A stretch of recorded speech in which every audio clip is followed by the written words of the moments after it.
Tuesday, 2025, and it is 10:39 a.m. Eastern Standard Time.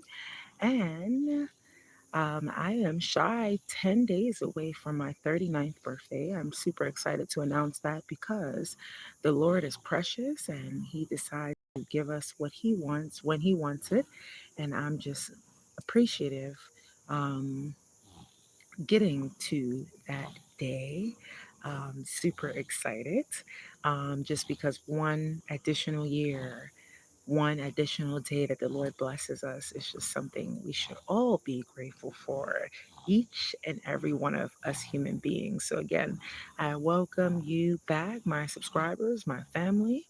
Okay, if you have been with us since segment one of this new series, adding into War Notes, then you know that we have been, besides the many other lives that I load up and that I present every day.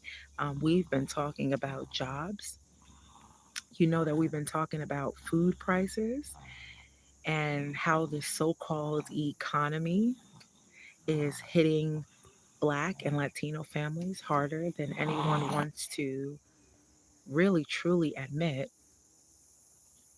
But anywho's, this is War Notes. If this is your first time here, I'm Pavio G, your host, and this series is Black and Latino perspectives. And this morning, we are going deeper. And I'll also say tonight, depending on where you are located across the globe. And I have little baby Victor in my arms as he takes his nap. I'm able to speak to you all briefly. I won't hold that much of your time, but if you're not already subscribed, I hope you all do take the time to press that subscribe button. It is free to do, and anything free now these days is wonderful, right? Because it seems like they want to charge us for everything. I want you all to know that in this space, we are tackling the issues in our neighborhoods, food insecurity in our neighborhoods, housing insecurity in our neighborhoods, health disparities in our neighborhoods, crime and the labels society tries to pin on us and our neighborhoods. That's what we're going to tackle here in this series of us as Black and Latinos and our perspective on things. So I hope you all enjoy that series. Make sure you like and share so that other folks can get onto it and see if they enjoy the series too as well. They might learn something from it. And listen, bring the kids as well. Bring your family members because what we are talking about is real stuff, man. But it's also family friendly. Okay? It's a calm space where no question is too small, no experience is too little to be heard, and we are building community together.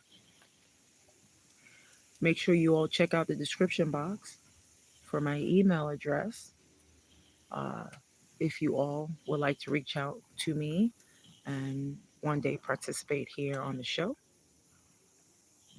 I would love to hear from you all because we are building a community together.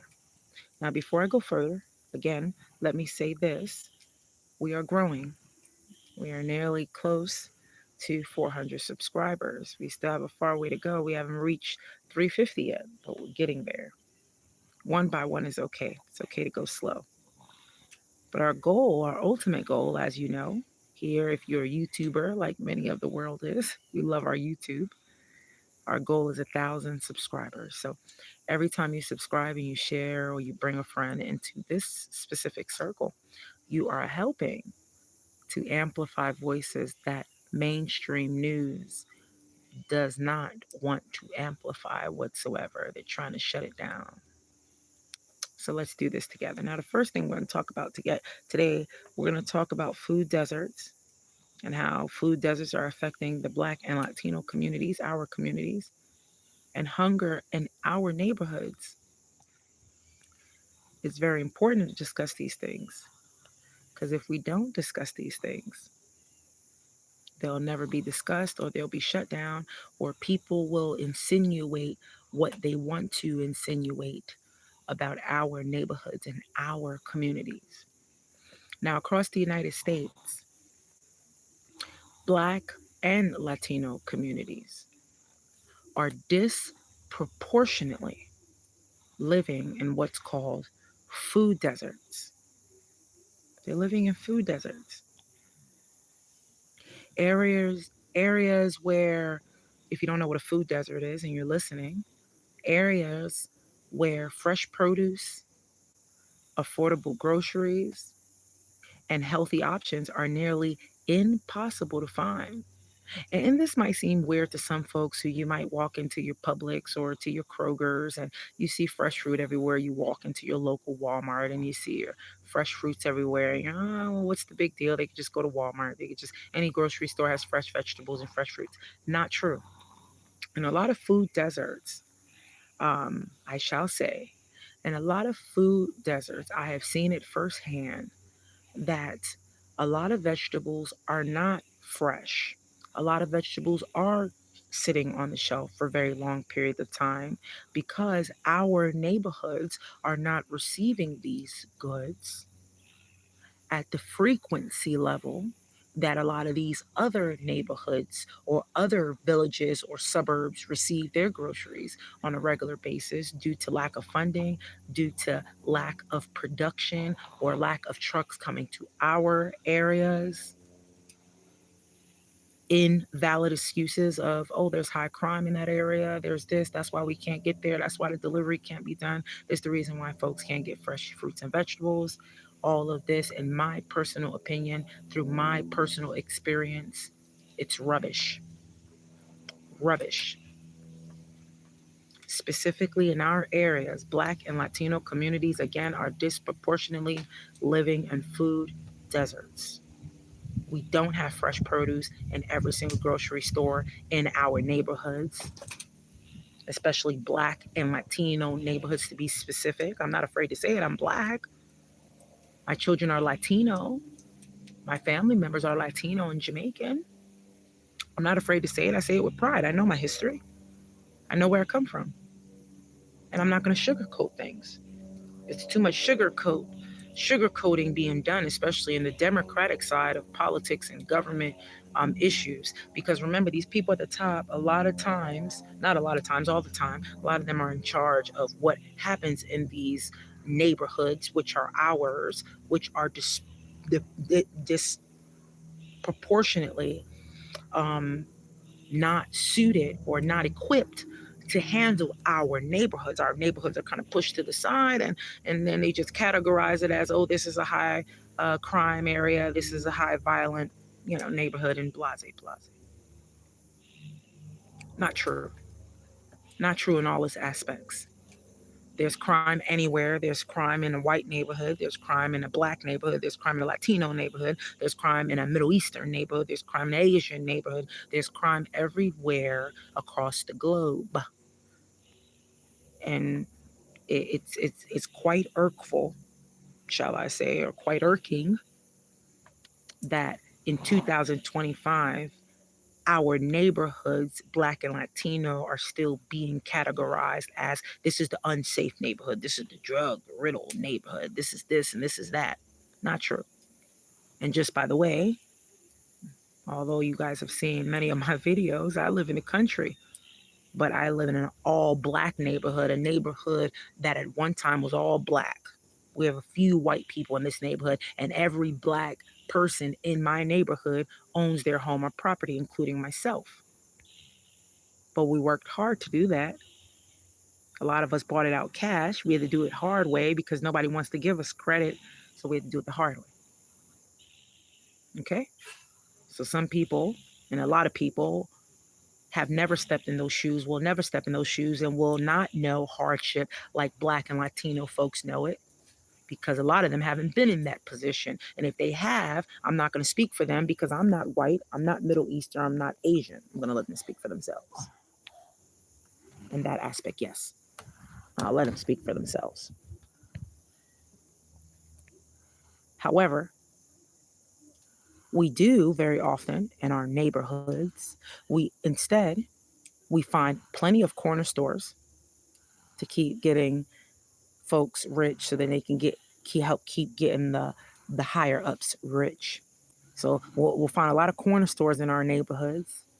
There's fast food every corner in our neighborhoods to get the rich richer, but they pay us crap in order to work in these fast food places, as we know. And we'll all often have a lot of overpriced convenience shops. And when inflation spikes, those same limited options get even more expensive in our neighborhoods, Black and Latino neighborhoods specifically. Now, in Chicago, Detroit, the Bronx, and right here in smaller towns across the country, we are seeing people spend $10 on junk food simply because healthy food isn't accessible. Now, this isn't just by accident, this is systemic. This is systemic. It is not an accident. And you must know this.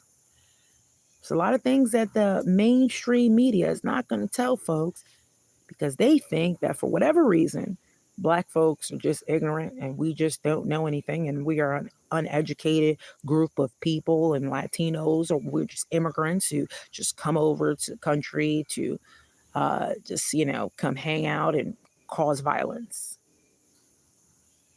This is the propaganda that majority of the white people have been fed, because you're going to have those percentages of Asian blacks. And I've seen the blacks too say to immigrants, go back to your country, and it's so shameful to me.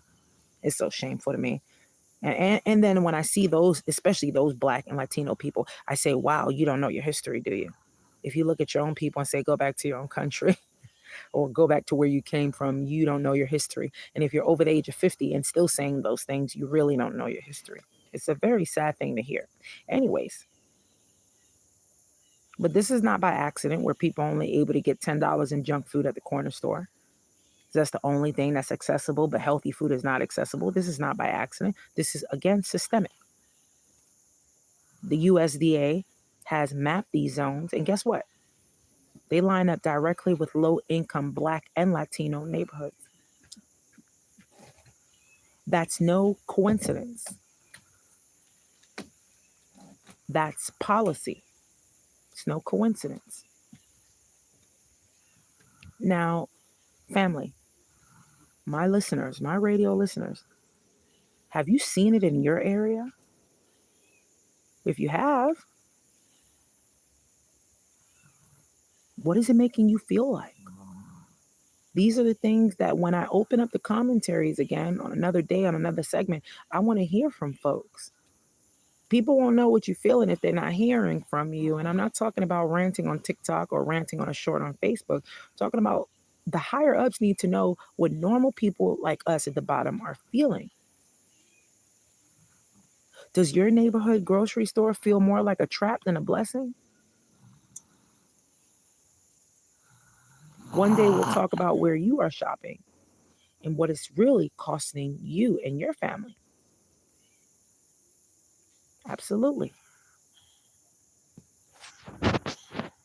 Now, when it comes to housing, rent, and modern day slavery, I'm telling you folks, it links up. It all links up. It's all together. Housing, rent, and modern day slavery. And it doesn't discriminate. But we are focused on Black and Latino perspectives of what is happening in 2025. But again, I say it doesn't discriminate. Housing, rent, and modern day slavery applies to white folks too as well, applies to Middle Eastern folks as well, applies to Asian folks as well. Native Americans on their own land, it applies to them as well. Now, when we talk about housing, when we talk about housing, rent has gone up nearly 20% in the last 3 years in most US cities. And who's suffering the most? People of color, Black and Latinos. Families paying 40, $50, even, sorry, 40, 50, even 60% of their paycheck just to keep a roof over their head. 40, 50, and 60% of their paycheck. That means it's only leaving them about what? 30, 40% of their check in order for them to keep a roof over their head. You know what that is? That's modern day slavery. You can't save, you can't invest, you can't dream. You're stuck in survival mode.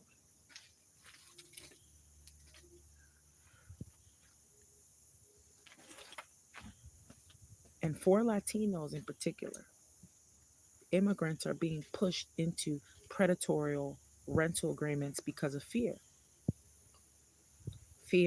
of deportation, fear of speaking up. This what's really going on. This what's really going on. Now, family, housing is survival. It's not new. This is real. And when survival eats your whole paycheck, it feels like there's no future, right? That's the reality to many of us who are living. If you know someone dealing with housing injustice, let's hold space for that. Let's hold space for that. That's something else we're going to talk about. That's something else I want to hear from you all. What are you feeling about that? How is that affecting you? How is that affecting your next door neighbor? How is that affecting your cousin or your brother or your sister? As Black and Latinos, how is it affecting you? It's very serious that we talk and discuss these things.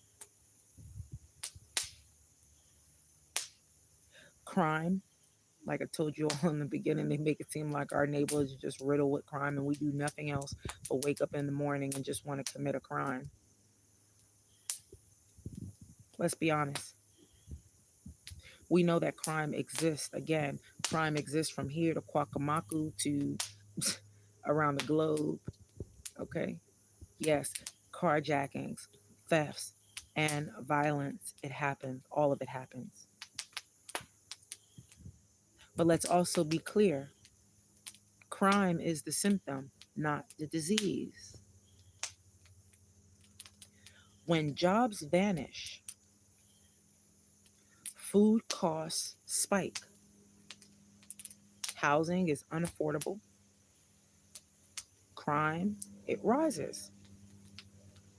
That is the symptom of the disease. That's not race, that's economics. But here's the problem: mainstream media headlines say, quote, Black suspect or Latino gang. They racialize crime in our communities while painting white perpetrators as, quote, mentally ill or troubled.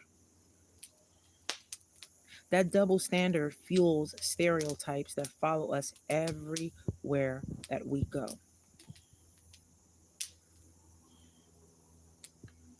If you all want to reach out to me at bwtbgroup at gmail.com. Drop me a message and let me know. Drop me an email, bwtbgroup at gmail.com. Have you noticed how the news frames crime depending on who's involved? That's not an accident. That's narrative control.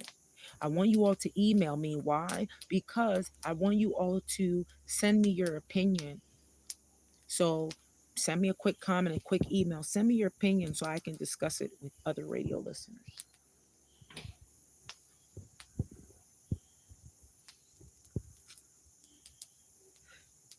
Now, as I move into a more sensitive topic for some, it's not a sensitive topic for me, but it may be a sensitive topic for some. I want to say again, I invite you to subscribe to the channel. If you're not already subscribed, please press the subscribe button. It not only helps me to get closer to 400 subscribers, but it also helps me to communicate to more people like you and everybody else who needs to hear messages that are important like this, because it's so much propaganda and so much things trying to filter out what's important, that if you are not up to date and comparing different programs like mine and other people's program together, you might get news that's unfactual, and that won't help you, it won't help me, it won't help our communities as Black and Latinos to stick together. We should be against each other, we should be together. And this is a sensitive topic that has separated many Black and Latino communities just for this reason. When we talk about LGBTQ in our communities, here's another reality we have to face. Our Black and Latino LGBTQ brothers, sisters, and siblings are often marginalized in our own communities, in our own backyards. Homophobia and transphobia are weaponized to divide us.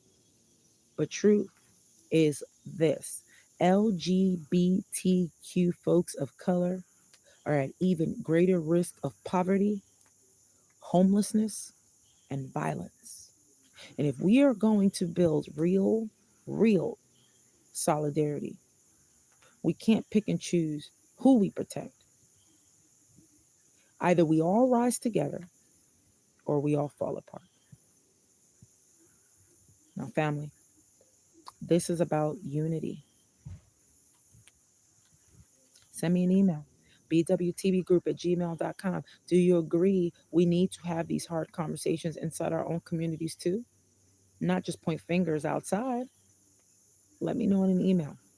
bwtbgroup, that's B as in boy, W as in Willie, T as in Thomas, B as in boy, group, GROUP @gmail.com. Send me an email so I can discuss your feelings without your name being exposed, without your email being exposed, just the commentary that you have. And whatever name you want me to shout out, or if you want to put username or you want to put initials, if you want to put the state that you're commenting from, that would help a lot. Now, family, this is where War Notes is going. Not just the headlines, but the real lives behind them. Black lives, Latino lives, LGBTQ lives. This is community radio, old school radio, family centered, and very truth driven. We have covered today food deserts, housing injustice, media narratives, and LGBTQ inclusion today. But this is just the beginning, folks. In the next segment that we have, we'll dive into health awareness, the silent killers hitting our people the hardest, the Black and Latino communities. We got hypertension, diabetes, maternal mortality rate is high, mental health struggles is real, and how we fight back with knowledge and with care is how we progress and how we push forward. Now, before I close, I want to thank each and every one of you for being here, because I know life is heavy. I know sometimes you don't even want to be on your phone. I know you could be anywhere else right now besides on your phone. You could be reading a book, you could be doing anything. But you choose to sit at this table. You choose to sit at this live, and I don't take that lightly. So, again, please subscribe. Make sure that you share it and bring a friend the next time. We're building something real here. This is your host, Pavi LG, reminding you we are stronger than the systems built to divide us. Until next time, please stay rooted, stay awake, and stay united. Peace and blessings to everybody. Again, my email to share your commentary, email me directly at bwtbgroup@gmail.com. And the only thing I ask you to do is give me your little commentary and I can expand on it later, what you would like me to discuss, or if you have a question, and I'll be happy to answer it. Any question that you have. There's no limit on the question as long as it's nothing that's going to be offensive to anybody else or rude, directly rude, but any question is open to accept. Again, that's bwtbgroup@gmail.com. If you also, like I said, you can add your initials in there or whatever nickname you like me to refer you by so you'll know that I read your commentary or I read your question and I answered it properly on the radio broadcast. And go ahead and just stick your state in there if you wish. It's not necessary, it's optional. If you wish, stick your state in there. If you wish, put your initials in there or a nickname at the end of your question so I can have something to refer to you by. And I will respond to you via email, letting you know when I plan to answer your question live and at what time. But again, I thank you all for listening. And remember, we do a lot of things. We talk about recipes here. We talk about world news. We talk about war. We talk about a lot of things, how to stretch your money, different things that can help everybody in one way or another. So, again, reach out to me via email if you wish to do so, and I'll leave you all with that. You'll have a beautiful and blessed day, and I thank you all for listening. I hope to hear from you guys in an email. I hope to indeed be my first email here on the channel, and I'll let you know via email if you were the first one. Thank you all. Bye bye.